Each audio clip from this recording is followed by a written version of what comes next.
Hi, I'm Mike Marino, and this is a brand new episode of Live from My Mother's Basement.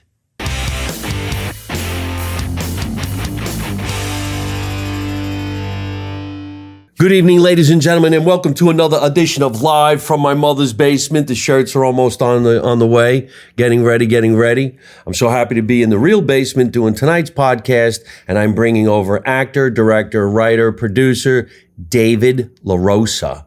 Hope I said that correctly. Yes, you did. Nice Italian guy with red hair. That's right. What's happening, man? What's happening, brother? Thanks you for finally coming over. I know. We've been talking about this for months. I know. Finally got the guy in the basement after he made this really incredible project that we can't wait to see and talk about. I have a small role in it, but I think it's a pivotal one. It is. It's a very important role. Is it? Yeah. All right. Yeah. Let's swing back in time now. Of course, I'm originally from New Jersey. Where are you from? New Jersey. No kidding. Yeah. For some reason or other, I always felt like you came from Connecticut or something. Nah, Lincoln Park. Lincoln Park, is that right? Well, he's a hardcore Jersey boy. It's true. Yeah. It's true. I guess that's why he put this whole thing together that we're going to be talking about, this really cool project. And so when did you get into this business? Oh, man. Show business. Showbiz. I started in summer of 95. I finally made the commitment, got my first headshots, and started like researching acting classes and stuff. So did you do like the high school thing, the junior high thing? No, I was like the guy. I always got picked like when they do the elementary school plays, like, you know, hey, we need to do a play for Christopher Columbus and stuff like that. So I'd always get picked to do that, and then, but I didn't really want to do any of that. I want to get involved in politics. That was going to be my thing. Really? Yeah. Oh, you didn't want to be an actor from school? It wasn't until you were out of school? No, I would always toy with the idea of like, oh, maybe I want to be an actor, because I found out I have a relative who I've never met who was on a successful 70s sitcom show. So when I found that out, I was like, oh, wow, this is like real. You know, you're not just watching people on this. Can we say who it is? Who? Yeah, 70s? it's Peter Brady from... oh, get Brady. the hell out of here. He's your cousin? Yeah, never met him.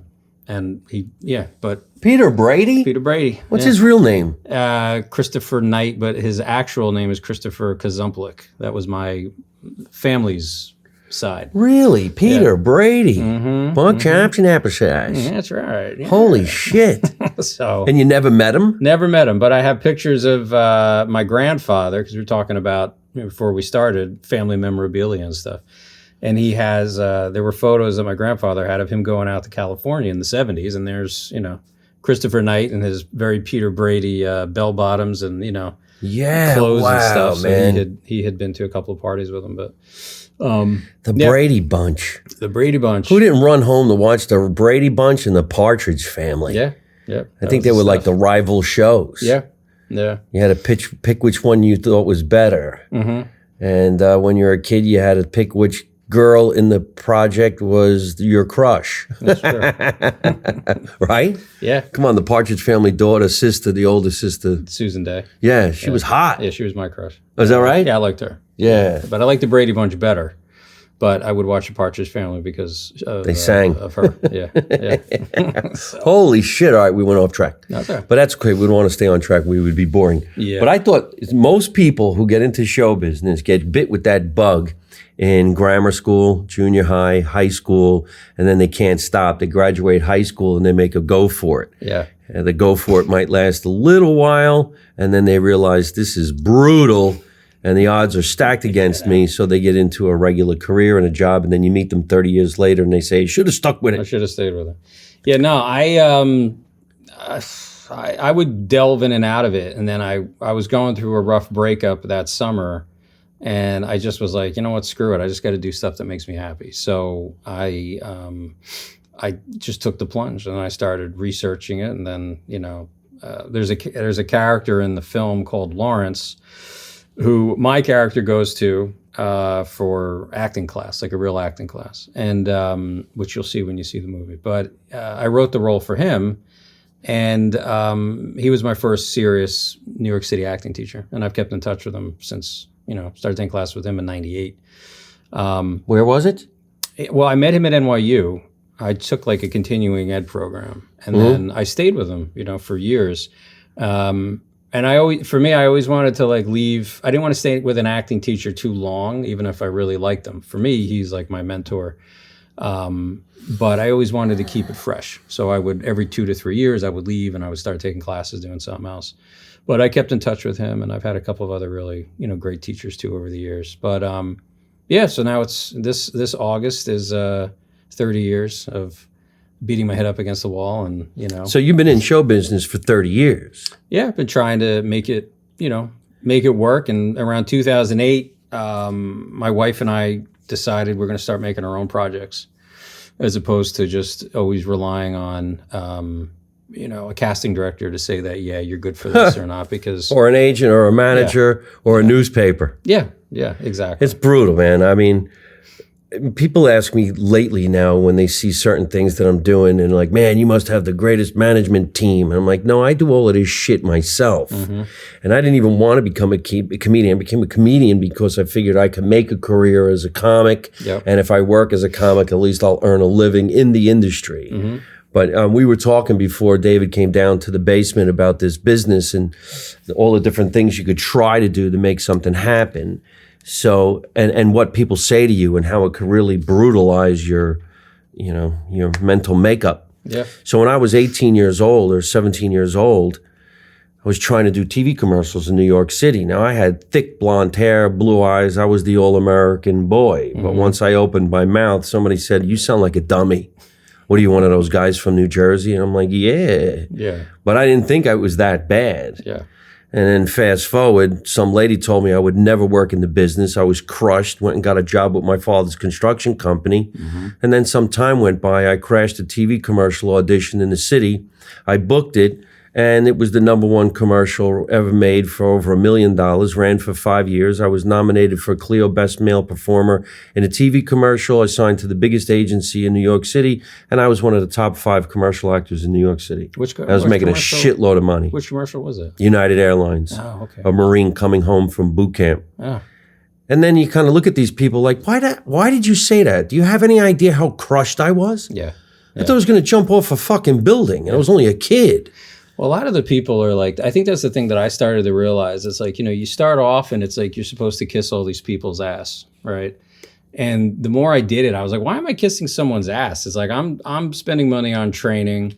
I'm going to the city 2 to 3 times a week to take classes after working my day job and all this other stuff. And these people are telling me, you suck, and I know I don't suck. I'm not saying I'm, the next Gene Hackman or whatever, but it's like you got to believe in yourself. And the thing I started to realize as I learned more about the business is that a lot of these people who are telling you suck are failed actors. So they couldn't make it. Well, yeah. And now they hate anybody that's coming in that's trying to make it. Oh. So they almost figure like the more people they can destroy and crush, then the more, chances they have of being I remember I had an acting teacher at the American Academy of Dramatic Arts. He would come in just yelling and screaming. And I'm like, look, my mother's paying a lot of money for me to come to this class, and I'm not getting out of it.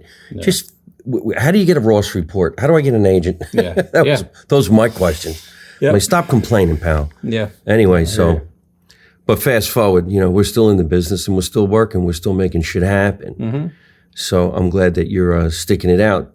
How many projects have you been in? I mean, we did movies, plays. So, I mean, most of my training was in plays because when I started in the 90s, like I'm sure you remember, this whole DIY film thing wasn't really a thing yet. You still needed, like the first film I worked on, I was a PA. They made it for $50,000, and most of that I think went towards film cost, just because film was so expensive. But as the whole DIY revolution started in like 2008, 2009, with digital, people were able to do stuff much more affordable. But, when I first started, you didn't really have that option. So I took film classes at Montclair State, and we would go and run into the city with an 8mm black and white with no sound and film like something we came up with or whatever. And then I would do that. And then I started doing a lot of plays and just trying to learn how to work an audience and what things they responded to and how certain audiences were different, which is all going to, come into play at the time. I had no interest in directing. So I did that for a while, and I'd take classes, and I would do those horrible meet and greets. You know, you drop like $35 to meet. Oh with, yeah. meet with an agent who is thinking about how they're going to use this for their next vacation. So I could give a crap about you while you're in there. And then, so I around 2007, 6, I did a showcase. My grandfather had just passed away. My wife and I we were just friends. We were just getting to know each other. And I was really pissed off after the showcase. You worked out as friends? Yeah, we started out and as friends. And it went further? It did. Usually doesn't. Not from an acting class. Friends. We're just friends. Then nothing happens. Good for you. Yeah, so I was irritated after his one showcase, and she had said, well, why don't we do our own showcase? Like, why are we? So that's a great idea. So we organized a showcase, and the next year, almost a year to the day. Where, in New Jersey? No, New York. Oh, okay. We got something off Broadway. And we did a night of one acts where we did all these one acts, and we hired people and hired the director and raised the money. And it was a crazy amount of time and energy. And at the end of it, we had nothing. There was no film. There was nothing to go back and look at except some photos from really crappy cell phones at the time. And then I did a project with someone else, and then him and I parted ways. And Janine, my wife, said, well, why don't we do our own film company? That's a great idea. So I went out, started to assemble people, and then we started making our own films. So our first film we made for $400. And it was called Lock, Load, Love, and it was about the perils of online dating. Lock, Load, Love? Yeah. And it was, we did a premiere in the city, sold the place out. It was in the basement of a bar. I think we were past the fire code by like 60 people. Nice. Made a lot of money, which was nice considering we only spent $400 on the movie. And then... that's an ultra low budget. Big time, yeah. And then the next movie was the original Nicky Newark. We did that a year later, and we made that for $2,000, and that one looks like it, when you look at it. And then we did another movie called Dealer. I didn't direct that one, but that had a slightly bigger budget. And then we did a bunch of shorts, and we put them into a larger movie called Requiem. And then we made Clandestine, which had Tom Sizemore in it, and that was about the war on drugs. And for that one, we had a bigger budget, much bigger budget. And where do you get these budgets? Well, people who believe in you, which is not easy to find. No. So, sometimes it's strangers, sometimes it's contacts, sometimes it's friends and family. Right. So we did Clandestine, and then that did pretty well. That was on Paramount Plus for like 4 years. So we got some good play on that. And it won some awards for acting and, things along those lines. And then...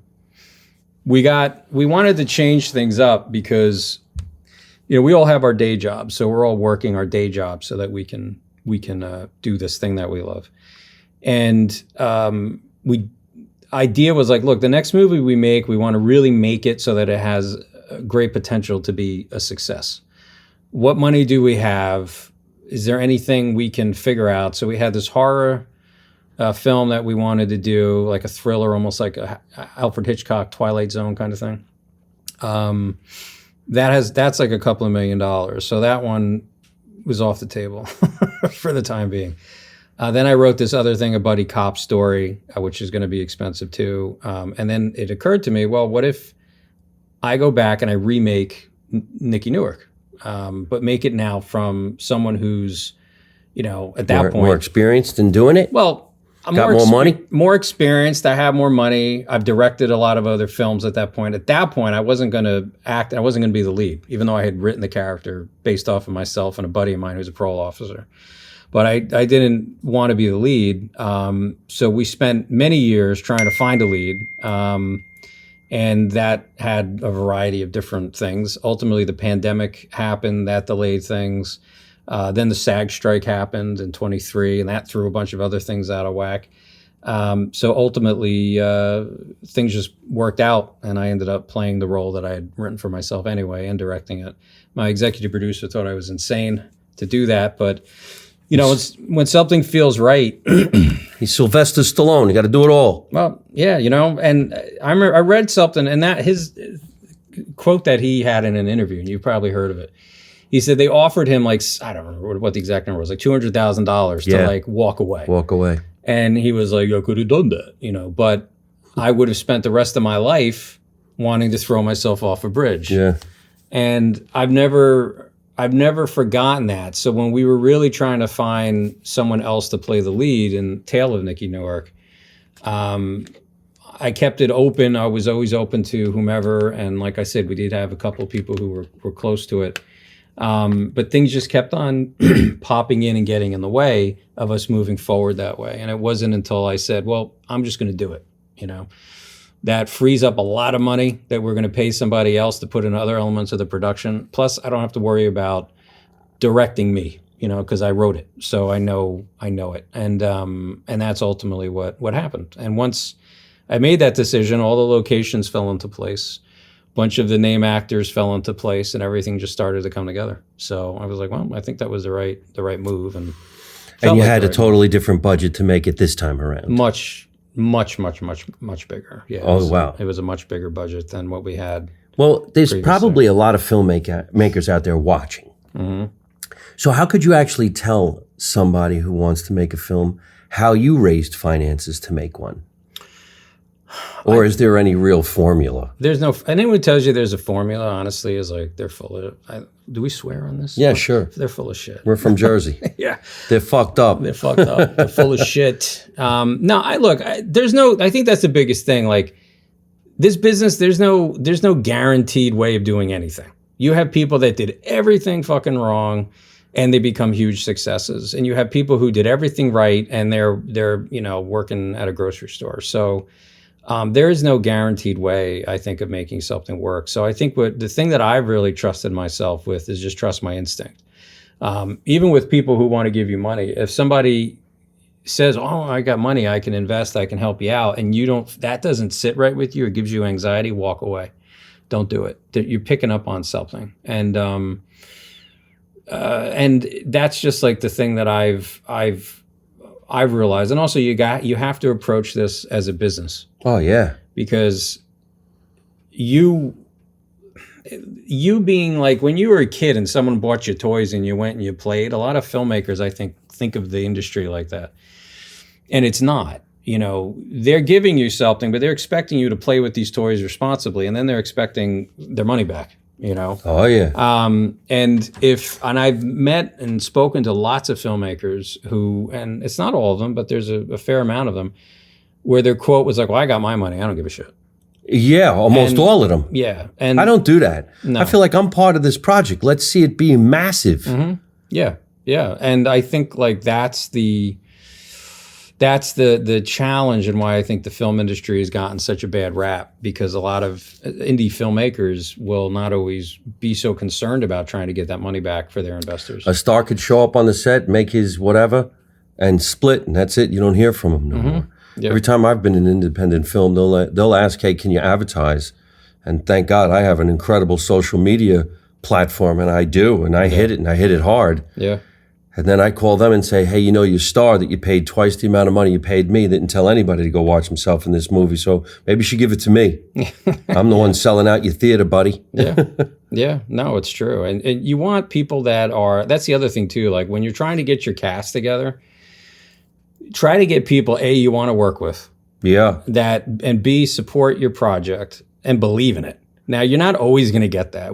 All the name actors we have for this movie really enjoyed the script. It was awesome working with them, and I had a blast. You know, there wasn't anybody that I was like, oh God, why did we hire this person? This person sucks. I'm a pain in the ass. I'm difficult to work with. But I'm late all on the your time. podcast, so I'm trying to be nice. I'm late. I always want my money up front. No, you owe me $1. You owe me $1. Where's my coffee? No, you actually showed up and you were first looks. You were very like focused for your scene. Uh-huh. And you were like, what are you looking for? And I said to you a couple of days before, I'm changing the direction of the scene. The scene was originally like very like, you know, a little more like emotional and all that stuff. And I said to you, because we had to delay your scene because you'd gotten sick. Yeah. Yeah. So we had to push it. Yeah. We had to push it. And which worked out for the best, because there was another scene that took place that has the same emotional tone. So I was like, I can't have two scenes with the same emotional tone. It's boring, and then you don't need them. So I said, let's have like a brother fight, like two brothers that just fucking hate each other. Yeah. And they love each other, but they hate each other. And that's what we did. And we did it. And we did it. Like jerk-offs. And that scene, I mean, I had a hard time editing that scene because there was so much great shit. Oh. It's not that everything worked fantastic, but there were so many like great moments that weren't scripted. Good. That it was like, oh shit, what do I have to cut because I can't keep everything? And I found a really nice, I think, moment. It really feels like people who have seen it, who are have brothers, were like, yeah, that was like two brothers. So I was very happy with it. Good. Yeah, really happy with it. The project we're talking about is, well, I don't want to say it's, what do they call it when it's what's that term? Traumedy? No, a love of project or... Oh, passion project? Passion project. Yeah. Sure, it's a passion project, but we need a hit. We need a hit. Yeah.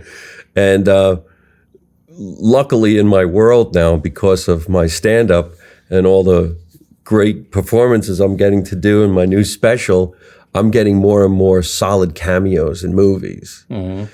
And recently I'm in two that are kicking ass, and one I've got nominated for Best Actor in film festivals. What was it you posted? What was the name of that one? Arthur Avenue. That's it, yeah. Right? So I kind of want to have yours come out and people go, oh my God, is that the comedian? Mm-hmm. Look at him. He's being a nasty bitch. So I can keep on working as an actor. Yeah, absolutely. Because when I first started doing stand-up, I actually said to myself, all right, I'll do stand-up. What I'll do is I'll be an actor pretending I'm playing the role of a comic. Mm-hmm. And that's what I did. Yeah. Because I really didn't know how to transition into it. And now I'm addicted. It's all I really want to do. Yeah. But I do want to do acting and comedy and maybe theater someday. I don't really have a easy time memorizing things. But you're used to being up on stage. That's the thing for a lot of theater. For actors, it's tough. I had horrible stage fright when I first started. Like being up on a stage, I used to always feel like I was going to pass out or throw up. And I realized I wasn't breathing on stage, and I wouldn't eat before I went on. So yeah. Oh no, I got to learn how to not eat before I go on stage, because I could be on stage and farting and burping. I hope nobody's noticing. Here's a great question that I think maybe my listeners might want to know the answer to. I know I do. So recently I did a special, right? So we're in the taping of the special. I'm on stage. I'm doing what I'm doing. You're in the audience. You're watching. Mm-hmm. As a director, are you looking at me as if to say, I like what he's doing. This is how I would do it different. Or maybe you're just looking like, wow, okay, this is it. He's got it.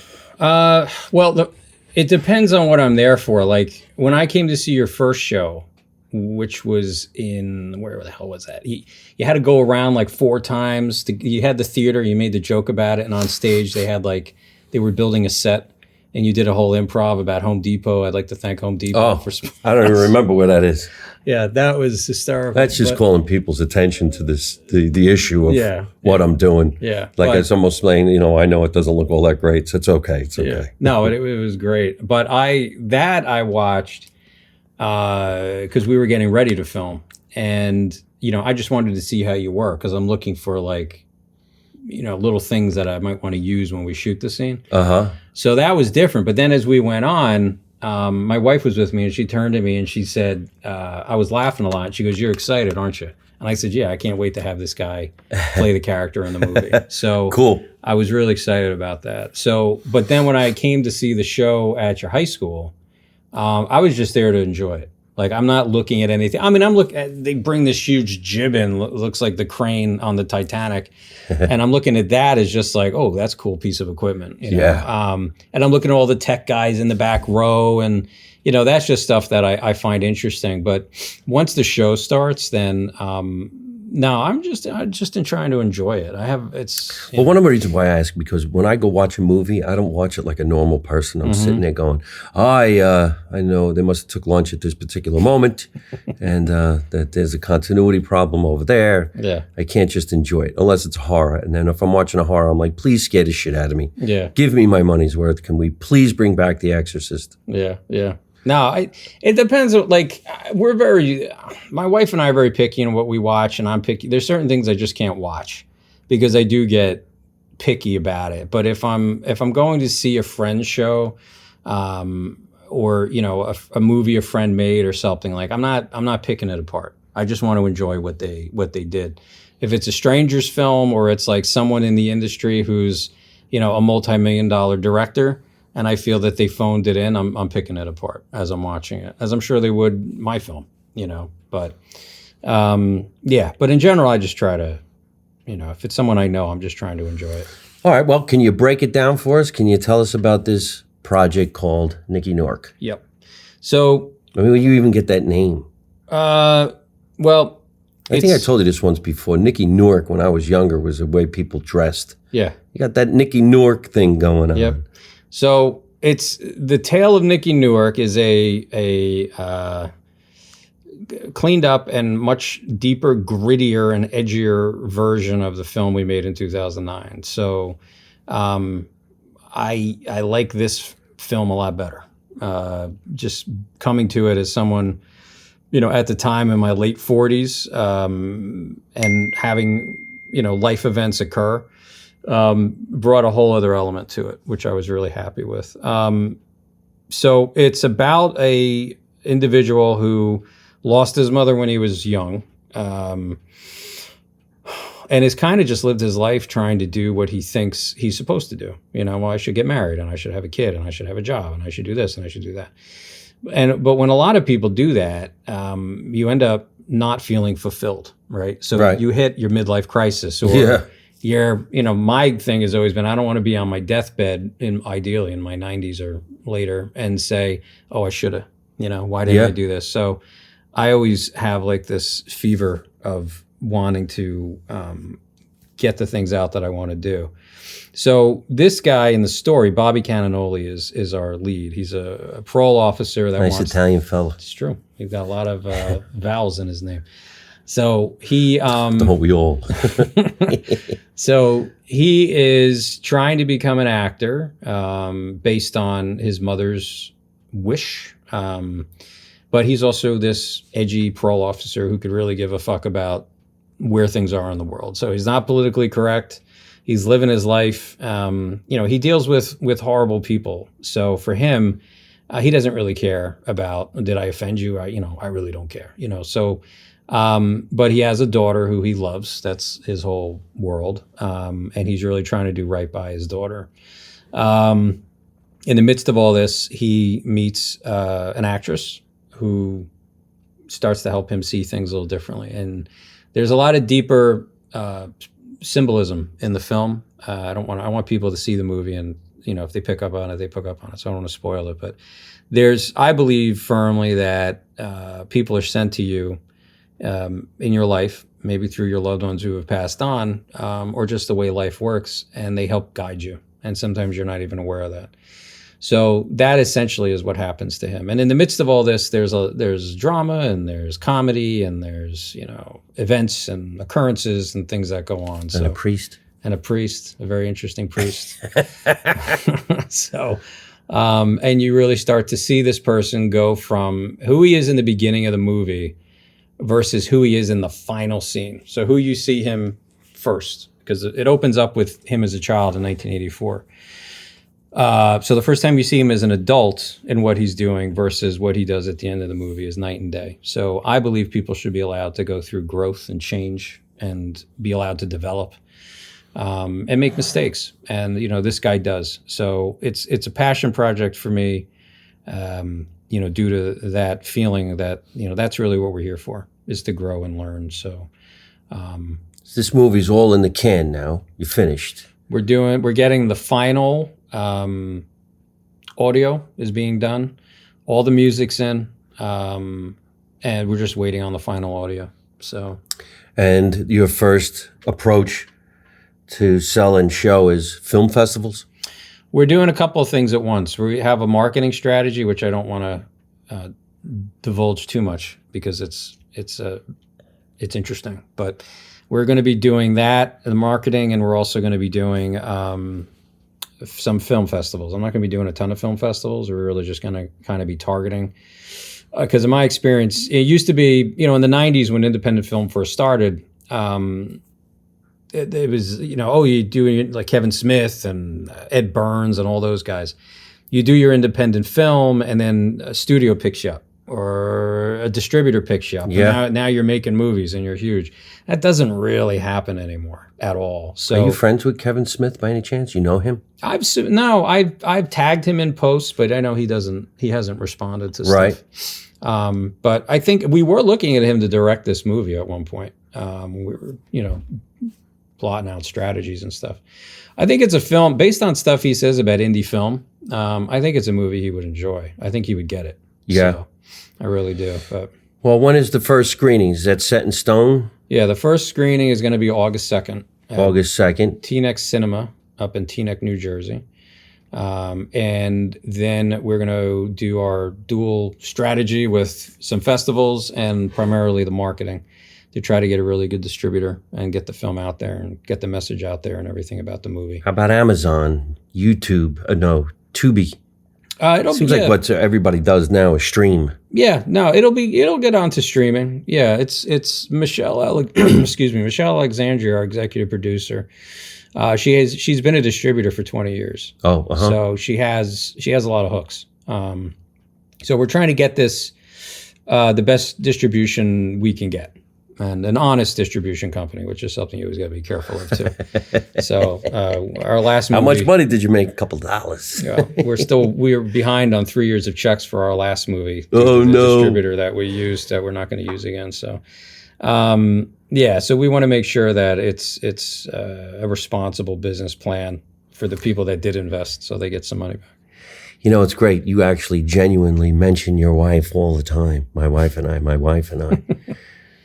She's sitting here. She's actually in the studio audience. She's smiling. It's packed. Yeah. There's like at least 2.5 people down here in the basement. It's nice to be down here in the basement. It's summertime. It's cool. You go upstairs, you sweat. Mm-hmm.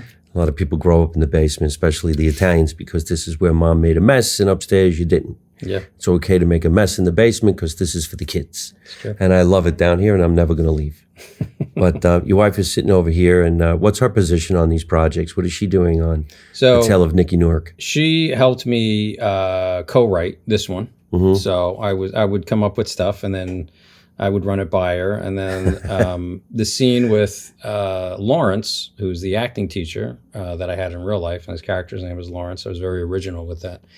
I had this thing written, and then she said, there's this exercise that we use in classes that she took. And she's like, I think it would be good if you did that instead. So she really wrote the guts of that scene. And then she helps out all along the way with producing. And then when we get into post-production, the actual edit where your movie really starts to come to life, I always run scenes by her. Like I'll edit it and then I'll say, what do you think about this? And she's, well, that needs to be shorter. I don't think that works. And she's really great with that. Like some people are amazing when it comes to planning and organizing and line budgets and, getting cast and everything like that. But Janine excels when it comes to what would an audience like to see and what moves a story along. So that's invaluable. Do I move the story? You do. I move it. I move it. You what? Oh, and she acts in it too. She plays my wife in the movie. Your wife plays your wife in the movie. My wife plays my wife. She plays a very different character. Is there a kissing scene? There's an almost kissing, and then she pushes me away. She doesn't want any part of it. This is the bad one, she says. Yes, her character is very malevolent. So it's very close to real life. Get away from me. Yeah. So, but it's good. All right. Well, listen. Everybody out there is on social media right now. If you want to, we could talk all about the film and where they can see it. Or the first thing you want to do is plug your social media. You can plug your wife's social media as you want to. So where can we find you on the internet if we want to look at your past projects? So there's always IMDb. If you put in my name, it'll come up. But there's also, as far as social media, I have a Facebook fan page, just David La Rosa. David La Rosa fan page. On Facebook. And then Faccia Libre. And then on Instagram, there's a Tale of Nicky Newark page. Oh, good. So I got to answer your question about the Tale of Nicky Newark page. Go ahead. And there's also a Tale of Nicky Newark page on Facebook too. Good. So, The Tale of Nicky Newark. Newark. Newark. yeah. Not New York. No, Newark. It's a different area. Yeah. And then you asked, where did I get that name from? So the character, Bobby Cannonoli, that I play, is based off of me and a friend of mine that was actually a parole officer in Patterson. He had all the sex offenders, so he had crazy stories. Patterson, New Jersey is the worst part of New Jersey. It's tough. I think it's the worst part of, it's one of the top 7 worst places to live in the United States, something like that. Just came out. Yeah, I saw that it's article. up there. Yeah. So don't drive through. No, try to GPS and maps will always try to take you through. Ooh, don't go there. Around. So I was talking to him one time, and his church wanted him to play Jesus for their Passion ceremony, and he was talking to me, and he called me up because he was nervous, and he has a very thick, Newark, Jersey City kind of accent. And he said, I don't know, what do they want from me? And I said, well, they just want you to play Jesus. And he was like, I can't do that. I'm going to sound like another freaking Nicky Newark. And I said, Nicky Newark? I said, what the hell is that? And he goes, what do you mean? You never heard that? I said, no. I said, what's a Nicky Newark? So he explained it. It's a guy, he's just kind of like never accomplished much. He wears this, he dresses like that. He's never seen that he's going to grow to be more than he is. That was probably, he said that to me probably about 1.5 years before I actually wrote Nicky Newark, first Nicky Newark. And then when I was thinking about like the story, which is based on tons of my events in my life and events in his life, I said, Nicky Newark, that'd be a great name for a movie. So, and then I didn't want to call this new one Nicky Newark because to me, they're different films. So The Tale of Nicky Newark. The Tale of Nicky Newark. Yep. So, but that's where I got the name from. I'm excited, man. No, I can't wait to see it. I can't wait for you to see I'm in this project. You guys got to go watch this. Yeah. I'm not going to tell you what I do, but it's going to be badass, I hope. Give me a cut of that. He said IMDb, for the people who are not in show business, that's the way to look up your actor friends and the people that you want to know what they do in this business. I don't even know what it stands for. What's IMDb stand for? Internet Movie Database. Internet Movie Database. You can look them up on that. You can follow them on social media, and you can get ready to come and see it. August 2nd in Teaneck, New Jersey. You're going to call that a premiere or a screening? That's going to be a screening. Screening. Yeah. Premiere is just a fancy word of party and screening. Yeah, right. All right, so it's going to be a screening. I'm going to be there. He's going to be there. You're going to be there. And we're going to have fun watching that. What's that? What's the name of the theater? The name of the theater. Teaneck Cinemas. Okay. Teaneck Cinemas. Yeah. Weren't you telling me about a premiere you wanted to go to, but the ceiling of the theater fell in? I don't think that was me. No, that wasn't you. No. It was a premiere, and it was in an old theater, and everybody was getting ready to go watch, and the ceiling fell. Oh, my God. Yeah. That's crazy. I heard about that. Where was that place? Garfield? Wow. Cranford? Garfield. Cranford. I think Cranford? might be Cranford because I had called them, and they said they're going renovations. They don't know when they're going to be open. Yeah, So maybe could you it was imagine Cranford. that? No. What a smash hit. All